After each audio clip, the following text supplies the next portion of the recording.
Hey, blessed be everyone. Welcome to another live on Mystery Witch School.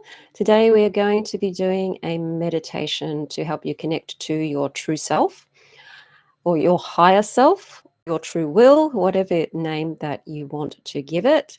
But we'll wait a little bit while we get YouTube gets all of the notifications out. And also welcome to those of you watching the replay, which is probably most of you. If you're watching the replay and you're new to the channel, welcome to the channel, Mystery Witch School here. I am Sandra, and on this channel we talk about all things witchcraft, Wicca, magic, tarot, and shadow work as well. For me, the philosophy or the whole gist of Mystery Witch School is to bring the craft or the practice of magic, the practice of Wicca, or any type of witchcraft really, into your daily life as a path to help you connect to yourself and to nature and to the universe and to the divine. So it's working with it pretty much as a spiritual path. I don't necessarily like to use the word spiritual because, of course, it's kind of overused these days, but how else do you kind of explain it except to use the common language? So it's really, to me, a spiritual path is just the path that connects you to yourself again, helps you find yourself again, your true self again, and also helps you do the things that you came here to do, discover the things you came here to discover, and to create the things that you came here to create. And so if your path is doing that, then you're probably on the right path. I also believe that the path that we're on, the spiritual path, should be a path with heart and a path that gives joy and gives you lots of laughter and enables you to be able to laugh at yourself and also laugh at the absurdity of the world, because there's a lot of absurdity out there.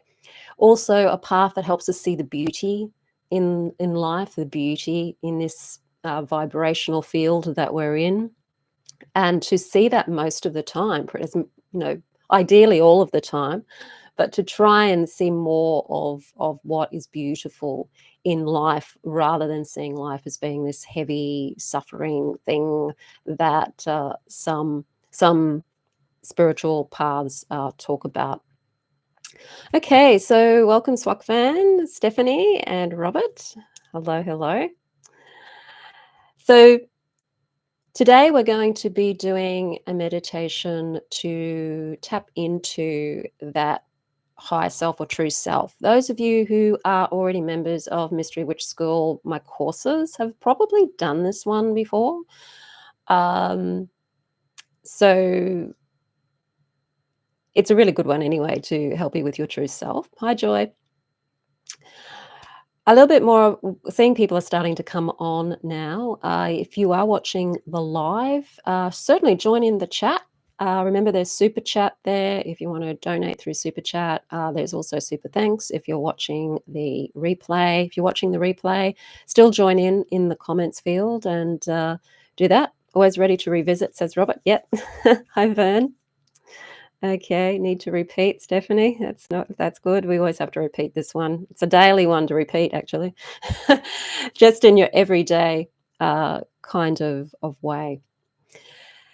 Just before we get into the topic and I explain why we're doing it and what we're doing, just to let you know that if you do want to start your witchcraft practice, but you're just not sure where to start and what to do in your witchcraft practice, particularly if you're wanting your practice to connect you more to yourself, to the universe, and to nature, then I do have a free video called How to Start Your Witchcraft Practice. There is a link in the description field below this video once it is posted, and also on my website, mysterywitchschool.com, and also on my YouTube channel. It's all over the YouTube channel, actually. Okay.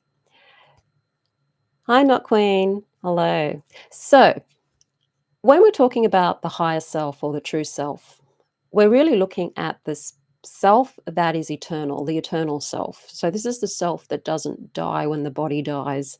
This isn't the self that dies when the ego dies. This is our true part of ourself, our true essence. And when we come down to this sort of vibrational field of material reality, as we call it, we forget that part of ourselves. It's like when we have to go down to this layer of density, we we forget who we are, what we are, and where we really came from, or even where we truly are, because we're never really anywhere other than where we are, because there isn't anywhere else really to be, if that makes any sense. It's not like we're in a place like we see the world. I'm in Australia. Most of you are in the USA. So we sort of see it as being, I'm here, you're there. And that it would be quite a journey to get from Australia to the US by plane. It's quite a few hours. But in a more of an energetic sense and a more consciousness sense, there is nowhere to be. We're always where we are. And so our higher consciousness and all the different levels of consciousness, all the different vibrations, dimensions are all existing in the one in the one place, just that we only have a very limited perception to be able to see anything. And in this really dense 3D reality that we live in, or what we call 3D, what we perceive is very, very, very limited. We can't see most of what's around us. I believe we can really only see about 0.005% of what's truly there, energetically and consciously. So we're really limited in what we can perceive. And when we come down here to planet Earth, to this more material version of planet Earth, we come here with a body, because we need the body to be able to be here in this density. And we also come here with an ego, which we also need for us to survive here in this quite harsh density. And unfortunately, the ego ends up being the thing that ends up running the show. And we often confuse the ego for who we truly are, when the ego isn't actually who we truly are. The ego is here to provide us with a means of expressing ourselves while we're here, and it's a vehicle for that. And it's also that part of us that is to keep us safe while we're here. It's the part that's looking out for us to say, don't walk in front of a oncoming train if you want to survive. And the ego wants to survive. We're very, very programmed to want to survive no matter what. And the ego, in order to be able to do those roles, or is very, very easily it's very suggestible. So we learn things from other people. We learn from our parents, we learn from our guardians, we learn from school, we learn from our culture, religion. And when we're in the first 7 years of our existence, we're like little hypnotic sponges, just drawing in all of this information and behavior from the adults around us into our little brains, which are in a theta wave state pretty much most of the time in that age group. So we're very suggestible when we're children. And so we learn to perceive the world in the way that the adults around us perceive the world.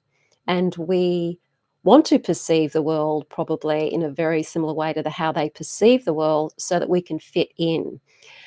We humans are very social as a species, and so we really do want to fit in with each other.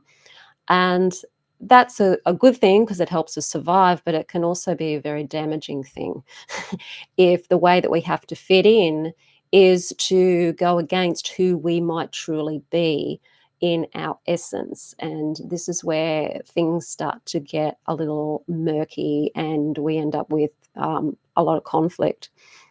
So for a lot of people that are on the self-development path, or the spiritual path, or the know thyself path, in the magical path, a lot of the reason you may find that you came to the path in the first place is because there's something about the world out there, the normal world, the mundane world, that just doesn't feel right, or you just don't feel like you've really fit in.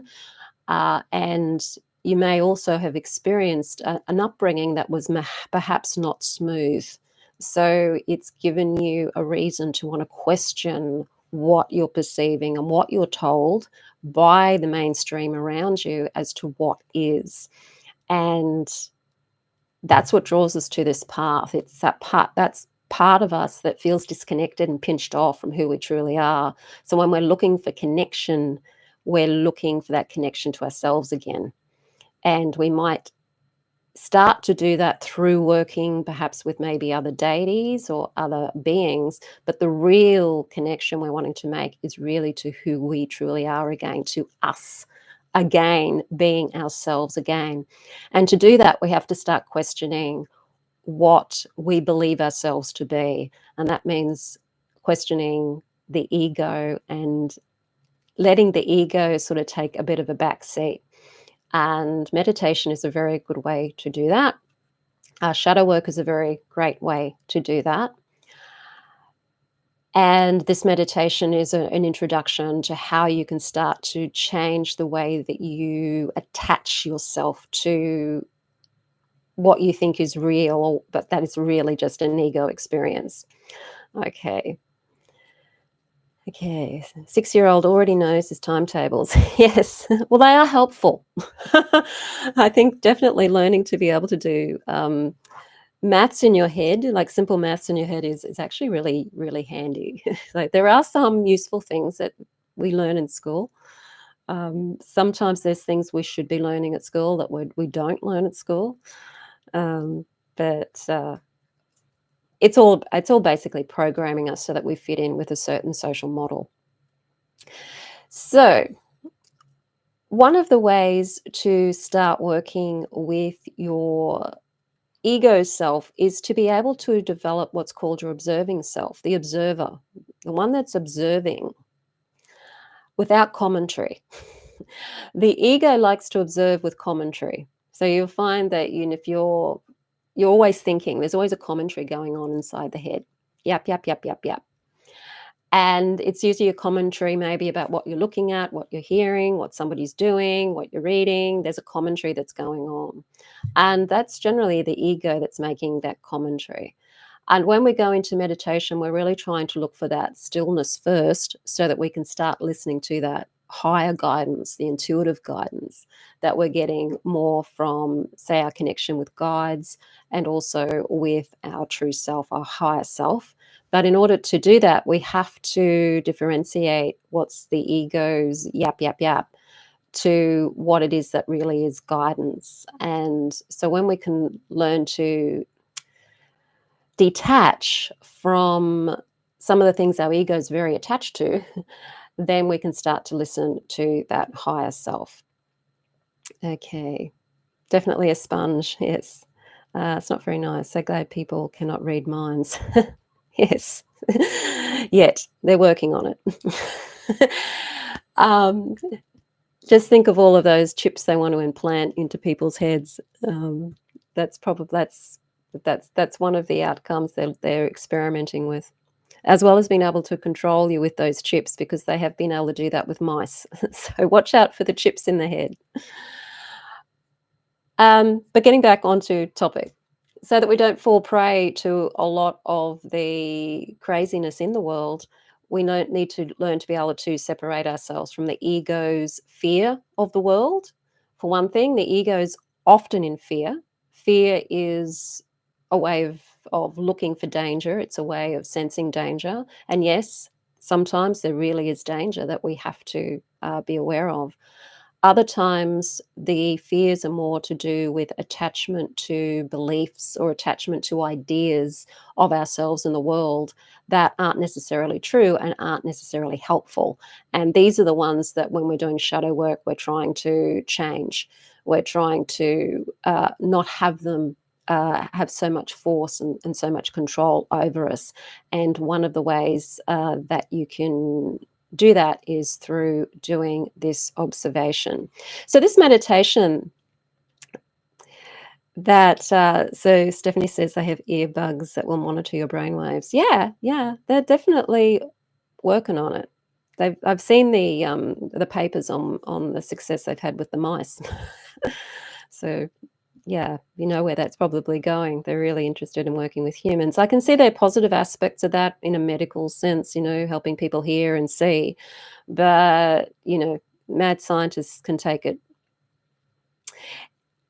Yeah, my boss isn't interested in that. Bigger corporations are doing this. Yeah. Klaus Schwab, yeah. Of course he does. Klaus Schwab is, yes, we won't go there. But yes, I think he's the next Hitler. Anyway, we we don't want that. We want to connect to our true selves. So this meditation is an observation. It's you learning to detach from your body. So learning to see your body from a more detached point of view, learning to see or experience your emotions from a more detached point of view, and also your thoughts, more than anything, thoughts. Our thoughts create our emotions. So when we have an emotion, there's usually a thought behind it. Thoughts are very fast, so sometimes you can't catch the thought behind it, but you'll feel the emotion. And if you feel that emotion enough and it's not helpful and you're unable to do anything about it, it can then transfer into the body. So we know we're having an emotion because we'll have a physical sensation in our body. You usually feel emotions somewhere in a particular area. Uh, Often they correspond to the chakras, sometimes not. So you might feel emotions in a lot of the time in the solar plexus chakra. That's one that's pretty common. The heart chakra, in the neck and throat. You will feel your emotions in your body. If you didn't have a body, you wouldn't be able to feel emotion because that's how we feel it. So the meditation is to help us just disconnect a little bit from the body's experiences and the mind's thoughts that are going on and on and on and on, to then wonder what is behind that, what is beyond that, what is beyond the body, what is beyond the emotions, what is beyond the thinking. We exist beyond those things. And asking that question, who am I, beyond these things, is really quite powerful and quite potent. Okay. So almost like astral projection. In a way, so with astral projection, you're projecting, of course, your awareness. So as you can be aware of your body, aware of your emotions, aware of your thoughts. That observing self is the one that can travel on the astral. Okay, so get yourself comfortable. This isn't going to be a long meditation. This is something that once you get used to it, you don't even need to necessarily go into a meditation to do. You can be sitting down having your lunch and doing this. I wouldn't suggest while you're driving because you need to concentrate on your driving, but anywhere where it's safe to do this, you can do this after you get used to it. But for now, just to have that opportunity to really focus, just make sure that you're physically comfortable where you are. If you're sitting down, that's great. So you could be sitting in a chair, you could be sitting cross-legged. Just make sure that you're comfortable. And then when you're comfortable, closing your eyes. And as you close your eyes, just taking a nice deep breath in through the nose.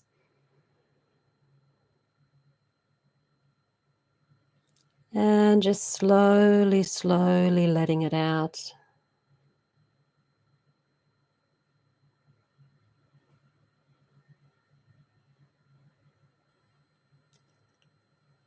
And then taking another deep breath in through the nose.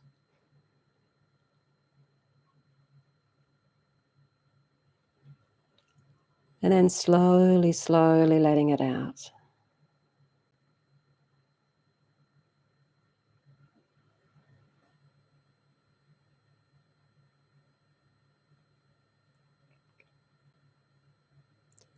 And taking another deep breath in.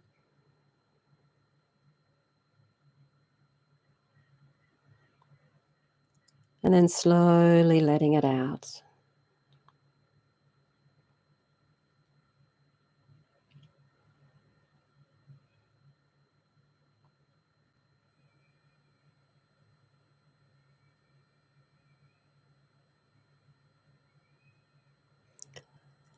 And then just tuning into your body in the space. Just observing your body. Just taking note of where there may be any tension in the body and where that tension is. And you're just observing the tension, not trying to change anything. You're not even trying to be rid of it, just observing it.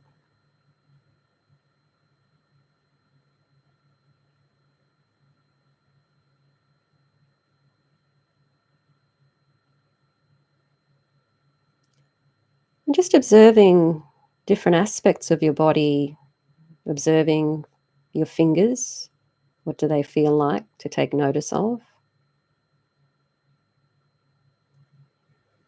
Being aware of your feet.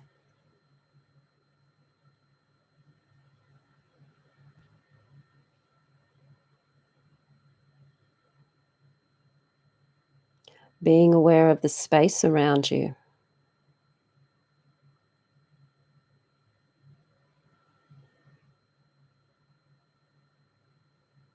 And if you are feeling anything in your body, if it's tension or if it's just blissful relaxation,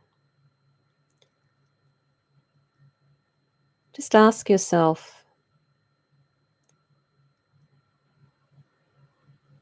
who is having this experience of tension or relaxation?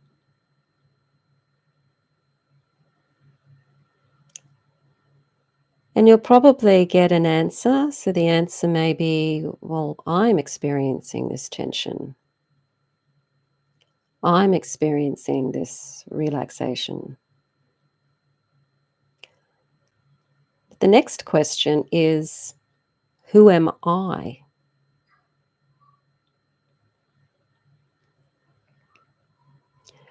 Who am I that is experiencing this tension, this relaxation?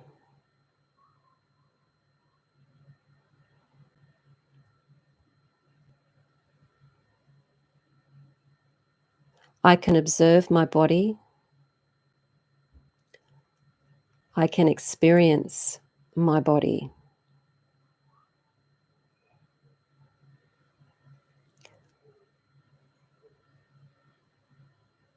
Which means I'm not actually my body.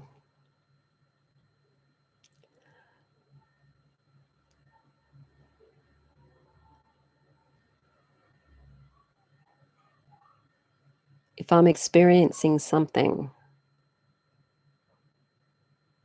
there's something experiencing it. Who is that one who is experiencing this body?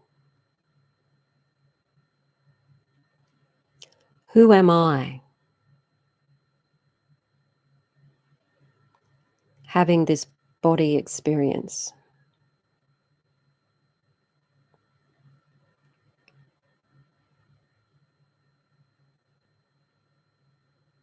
Who am I that's just observing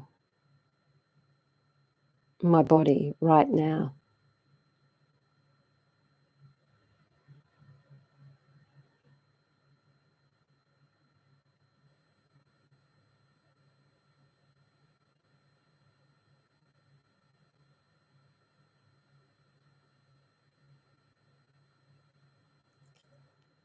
And now you may become aware of emotional feelings. You may feel content.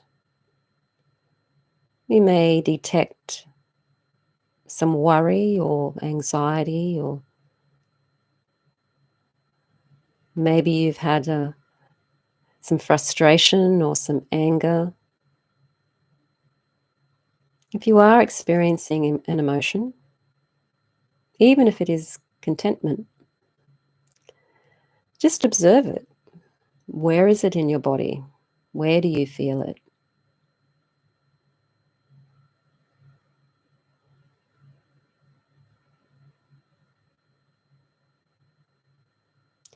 You may not even be able to give it a name. Sometimes emotions can be difficult to name.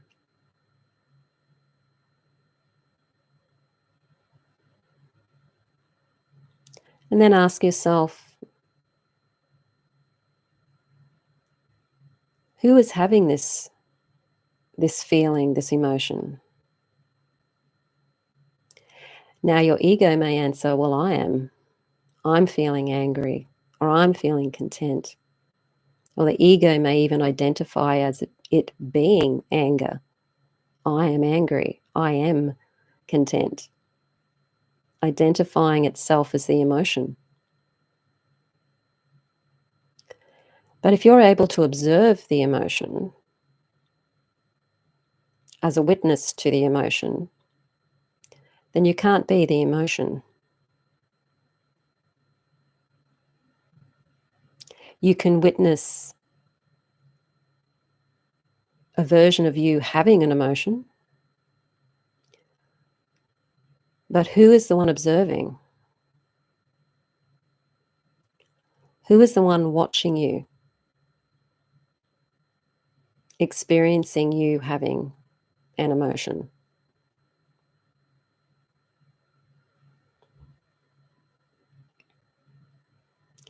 Because that emotion is not who you are. You're not your emotions. You're not your feelings. And as you're feeling those emotions in the body, and you know you're not the body, you're just observing the body, experiencing the body, just ask yourself again, who am I?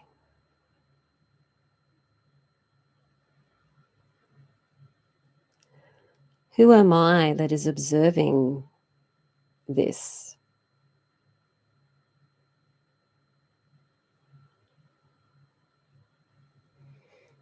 And you may notice that as you simply observe, the emotions start to settle down. The tension in the body may start to settle down.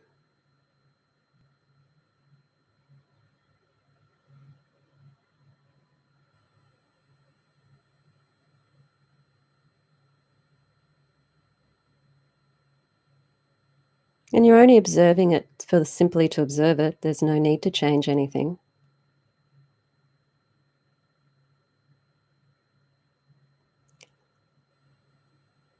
And as you observe the emotions, you may discover that there is a thought or thinking going on as well.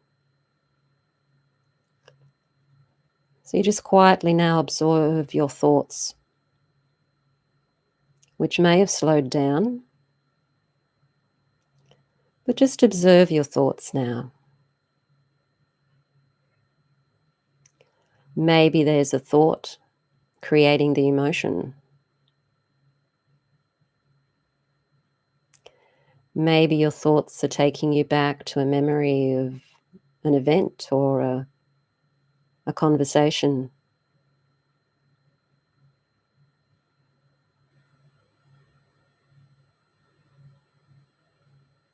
Maybe your thoughts are commenting about what you're hearing around you or what you're going to have for dinner. You're just observing them. You don't need to change them. You don't need to stop them. You're just observing them.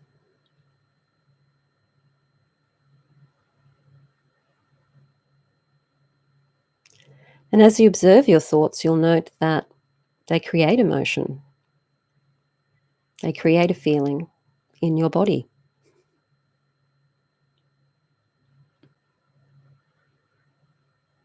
And you can observe all of this. And you can ask yourself the question, who is having these thoughts? And the ego will respond, well, I am.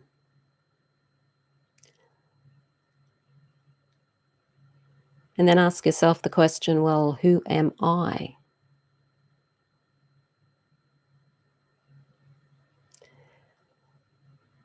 And when you ask the question, who am I, you may not get an answer. It's likely you will get no answer.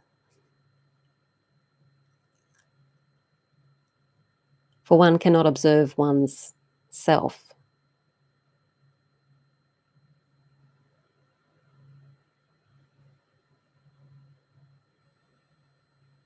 We can observe the goings on in ourself, the body, the emotions, and the thoughts.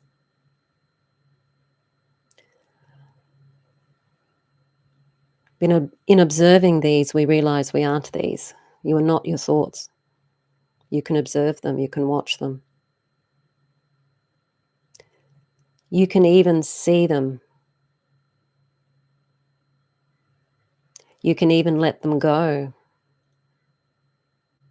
You can make decisions about them. Do I want this thought anymore? Do I like this thought? Do I not like this thought? Is it helping me? Is it not helping me? And then you can see it just fly away, sail away, and dissolve into the ether.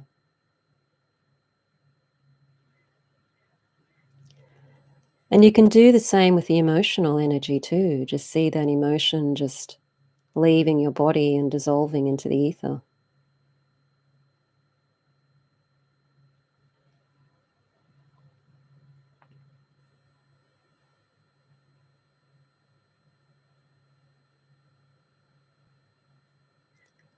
When you ask yourself, who am I? As the observing self, you may start to feel a sense of peace, equilibrium,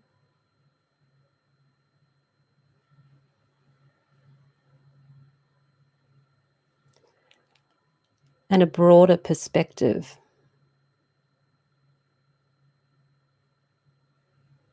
Because you're now seated in your true self, your observing self.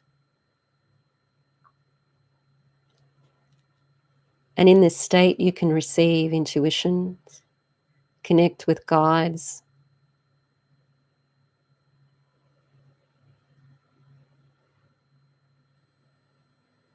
commune with nature,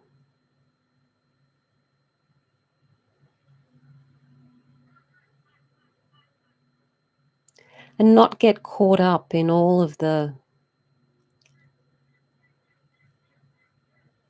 silliness in the world, not get caught up in those ego traps with other people, with situations. You can step back and observe.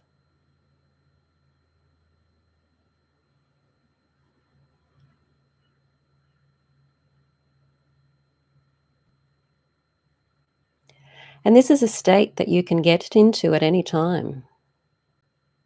All you have to do is just observe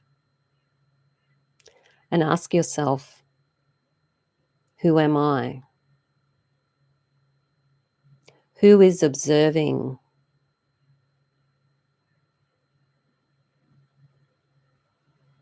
the thoughts and the sensations and the feelings? Just watching them like you're watching a movie. And if these thoughts and feelings become difficult to watch,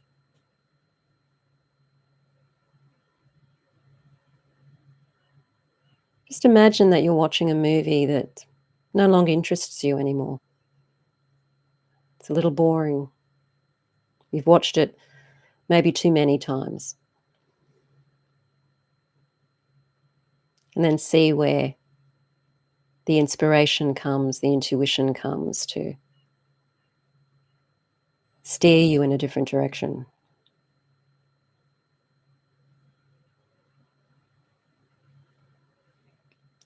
This is what we mean by detachment, detaching yourself from the ego so that you can have some peace and more direction over your life.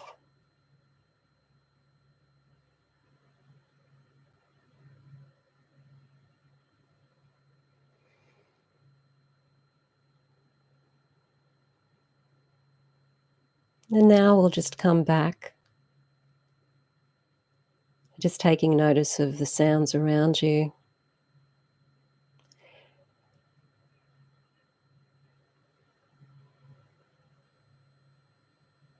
You could try listening to the sounds around you without labeling them. See how difficult that is.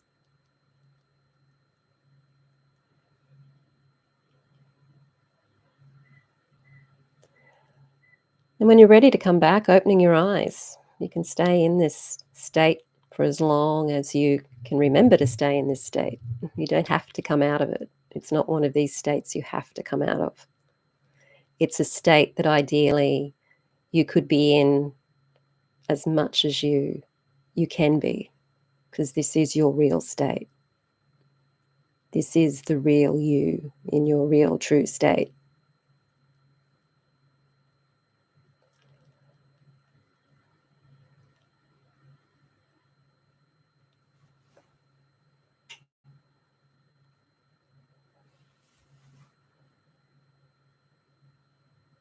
So YouTube put an ad in, did they? Yeah. I can't do anything about that too. They've stopped us from being able to say no ads in the middle of videos.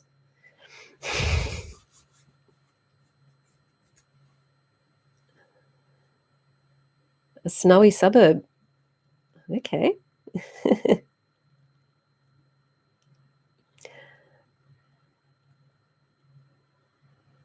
Okay. So if you want to comment on what you're experiencing, if you're experiencing something that's different, or if your body feel different, if you're observing your body, did you notice anything change? If you were experiencing any pain or any tension beforehand, did you notice that settled to some extent? New timeline? Yeah, so what you're doing is essentially is just getting away, escaping the ego and its attachment to what it thinks is itself and what it thinks is real. And this is just allowing you to detach from that and stand back as an observer and observe all of the goings on so that you have more of a say in your life and in yourself, essentially. Wonderful. Nice to feel that peace. Yeah, it is very peaceful. Yeah, there will be a sense of calmness there for sure. You know, it's that, with I guess what a lot of people talk about, as the bliss phase of, meditation. Tingling, yep, so that's the energy. The tingling would be the energy. See value in feeling the feelings sometimes in the body and just be with them. Absolutely. Yeah, so we don't necessarily have to always be trying to change what's unpleasant. Uh, when we can observe the feelings and allow them to be there and just watch them, often that's enough for them to settle to some degree. And the more you get used to doing this kind of meditation, the more you'll be able to just see them there and go, "Oh, that's there." Thanks, Not Queen. Thank you so much for the super chat. And they don't take you with them then. You don't get caught up on that roller coaster that, we get caught up with feeling. And then you're able to make the decisions that you are probably best making. Because a lot of the time we make decisions based on emotion they often aren't necessarily the best decisions. Whereas when you can watch the emotions and be in your observer and be in your true self, then you can make much better decisions about what to do about a circumstance. And you can see the emotions and maybe even the thoughts or beliefs behind the emotion, if you're observing the thoughts and beliefs behind that. And you can be a lot more discerning as to whether that belief's even real, or whether that belief is just something you've learned, and that it might not necessarily be real after all. Okay. Who am I? I am. Yes, I am that I am. Very much. Yes, I am that I am. And from a Kabbalistic point of view, thank you so much, Robert, for the super thanks, super chat. From a Kabbalistic sense, the philosophy is that divine consciousness came into this reality in order to experience itself, because it couldn't experience itself um, without being in the material, more of a denser existence. It has to be able to observe something in order to experience itself. So when we're observing our emotions, our body, our thoughts, we're observing something. It's that higher consciousness observing itself in your version of it, your version of higher consciousness, and having that experience. So it's very powerful meditation to do. It's not one of the meditations that requires you to have to sit and silence your mind or do void meditation or try to get you to sit still. What I find I really love about this meditation is that if you do have resistance to meditating or resistance to doing something, if you just sit in and observe your body, you just start with your body and feel where the resistance is in your body, and just allow yourself to feel it and observe yourself feeling the resistance actually starts to go away. And you'll find that the resistance is actually emotional. There's an emotional resistance there, and you just observe it. And you may find the thought behind it or the belief behind it, and just observe it. Because you'll find that in observing it, you might decide, hey, this isn't very helpful. This thought, I don't like this thought anymore. I don't think I want it anymore. I think I'll get rid of it. I think I'll, you know, you can either get rid of it there by seeing it dissolve, or if it's a particularly difficult belief to get rid of, like it's a really set in belief, you can use EFT, like tapping, or some other modality to then work on changing that belief. So then there's different places you can go if you find that the beliefs really, really does feel like it's real when you don't really want it to be real. As in, it may be a belief that you're not good enough, for example, to do something you really want to do. But there's another part of you that knows you are actually good enough. And so that not good enough belief probably needs to go. So that's the sort of thing I mean. Okay, I am that I am. I am the God of Jacob, Isaac, Abraham, LOL. That's from the Ten Commandments. Yes, and that's what it Charleston Heston and Yul Brynner. Yeah, that was an old movie. Yeah. I used to play that at Easter every year when I was a kid, that movie. We'd get a whole, on the Sunday, the Easter Sunday, there'd be the Ten Commandments, and then there'd be one of the, the Passion movies. Yeah, on Sundays back in the day. They don't do that anymore. But it is what it means from an occult perspective. The I am that I am isn't about some god out there called Yahweh. It's us. It's us. We are that. We are the one God, I guess, if you want to use that terminology in that sense. Okay. Oh, Yul Brynner. Yeah. He was quite good looking.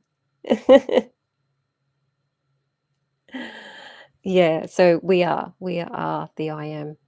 And when you're doing magic, so when you're doing a spell, you can use the I am as the command that you have what it is that you want, or you're doing what it is that you want to do. If you are doing a spell for success in some area, then you can say, I am successful, or I am prosperous, I am prosperity. I am love. I am loved. I am in a loving relationship.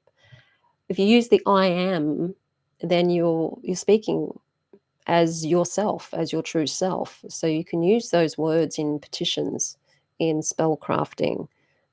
I am magic. Yes, I am. So use that word a lot in your magic, and take notice too, because we're used to saying I am, like I am sad or I am happy or I am whatever. And you don't want to be sadness, you know. You want to you're not sadness. You're having a sad experience, a sadness experience. You're the I am having a sadness experience, and the sad experience is happening in the physical body, the emotional body, and probably also the mental body. And you can observe yourself having sadness. And when you observe yourself having sadness, you may find that the sadness changes. So, this is a great meditation to do when you're having unpleasant experiences, either physically, so physical pain, physical tension, emotional pain, and thoughts that you don't want to have. You can just step out and observe these things and just watch them as the watcher. You're not trying to get rid of them. So you're not trying to get rid of the pain. You're just observing it. And in observing it, it changes. And if you can say to yourself, who is experiencing this pain? And you probably go, well, I am. And well, who am I? Who is the one experiencing? Who am I? Who am I? Who is the one who is observing this? Who am I? It's a really wonderful, beautiful meditation. So use it as often as you can remember to use it. You could just spend 2 minutes a day asking yourself those questions. The more often you do it, the better you'll get at it, and the more of a watcher in your own life you'll become, the more detached from the ego aspects you'll become, and that will just totally raise your vibration. It will totally change your life. You can find that if you're doing healing, particularly if you're doing self-healing, it's very, very helpful for self-healing to work with that observer self and raise that vibration. And when you're doing magic, to also be in that state. So not only say the I am, I am prosperous as part of your spell, but that be in that observing self, your higher self, when you're doing the spell, and feeling into that. Okay, I am rich and able to buy anything I want or need. Yes, I am whole and complete. Thanks, Joy. Okay, then. So that was for this week. I hope you did enjoy it. If you're watching the replay, let me know in the comments field. As I said, unfortunately, I can't do anything about the ads, and so I don't know when they put the ads in, which is very annoying when you're doing meditations, I would have to say. But that's what YouTube's becoming. So I can't really do. I try to keep the ads down as much as I can, but they put ads on every channel now. So even if you're not monetized, they put ads on there. So okay, made you jump a mile. Oh, did it? Was that the ad? just a warning about the ad coming in. Okay, so next week it is the day after new moon, so we'll be doing in the Mystery Witch School 101 Academy, which is my 12-month course in Wicca and Witchcraft. This meditation is actually part of that course. I'm not sure what module you do that one in. I can't remember, but it is very much a part of the course. We're going to be getting together next week at the same time, so I won't be doing a YouTube live next week, but I'll try to find another topic. It might be a tarot topic to do as a pre-recorded video at this time. If you do want to connect with your true self through the witchcraft path, the Mystery Witch School Academy is the good first step to do that. It is a 12-month course in the basic practices of more of an eclectic form of Wicca, but it's doing it in a way that makes it practical for you so that you're doing it rather than reading it and trying to figure out how to do it yourself. and helping you do the meditations, because there's a lot of meditations in there, guided meditations and exercises to do, and to actually get you practicing the craft and actually experiencing it rather than reading about it, because reading's good at the beginning because it gives you information and knowledge, but the craft or any of this sort of work has to be experienced, and the only way we can experience it is to do it, such as what we just did with the meditation. I could talk about this meditation to you, but until you actually did it yourself, you didn't really know what it was. You had to experience it for yourself in order to know what it is and what you could use it for. And so that's the way that I treat Mystery Witch School 101 Academy, is to get you experiencing the exercises. So that's why I take it slow. It's drip fed, so you get one module a month for over a 12-month period. You can take longer than 12 months, and you can come back and do the course over and over again. I have a lot of students that do that. And get more out of it each time you do it. So it's I'll put the link in the description field for that. You can also find it on my website under my courses tab, because I have more than one course, and also on my YouTube channel too, under the courses heading on my YouTube channel. So that's Mystery Witch School 101 Academy. There's other courses as well on my website, and you'll also find them on YouTube as well if you're interested in doing shadow work. So that is going in and healing, reprogramming your ego, essentially, so that you're not having to constantly monitor it all the time. The ego is great when it's well trained, like a dog. If you've got a well trained dog, it's a great companion, wonderful animal to have around. But if the dog is not trained and it thinks it's the boss and it's like an Alsatian, like a German Shepherd or something, you're probably in trouble. So the ego is a bit like that. You want to have an ego that your higher self is in control of, that is going to help you and do things positively for you, keep you safe in a way that's actually really helpful to you. And the way to do that is to reprogram that ego so that it's not running the same program as it was running when you were a kid. And that is the shadow work aspect. So I have a course on shadow work too called The Wheels of Empowerment. I've also got a masterclass that's a free masterclass that tells you more about shadow work, and the chakras called How to Heal Your Shadow Through Balancing Your Energy Centers. All of this can be found on the YouTube channel, and particularly in the description field underneath my videos. So that's where you can find the links to all of the freebies and also all of the courses as well. Okay, is it pay as you go or pay in the entire upfront? It's can be pay monthly, so there's like a monthly subscription. So you can either pay up front, and if you pay up front, you do get a bit of a discount, or you can pay monthly. So it's really up to you as to how you like to manage payments. Some people like to pay up front and get a discount. Other people like to balance cash flow and do it monthly. So it's up to you whether you want to do monthly or pay up front. Okay. And if you've got any questions or anything, certainly let me know. I've got a form on my website, a contact form, so you can contact me, or just email me at sandra@mysterywitchschool.com. So if you've got any questions about courses or anything like that. I also do one-on-one sessions with mentoring as well as coaching too. So that's either magical coaching as well as also coaching for the inner work or the shadow work.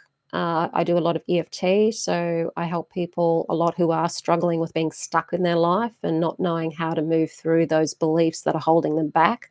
And so through the coaching and through the EFT, we work at releasing those beliefs and changing those beliefs so that you can move forward in your life. So that's something I do. It's all on my website, mysterywitchschool.com. Okay, so thank you everybody for coming. And so I said next week there won't be a live, but there will be a pre-recorded video, and then I will see you the following week for a live. So have a wonderful 2 weeks. For those of you who are in the Mystery Witch School Academy or in any of my courses, you'll come along to the new moon, right? next Monday, Australian time, or Sunday evening, US time. Okay, blessed be everyone. Have an awesome fortnight.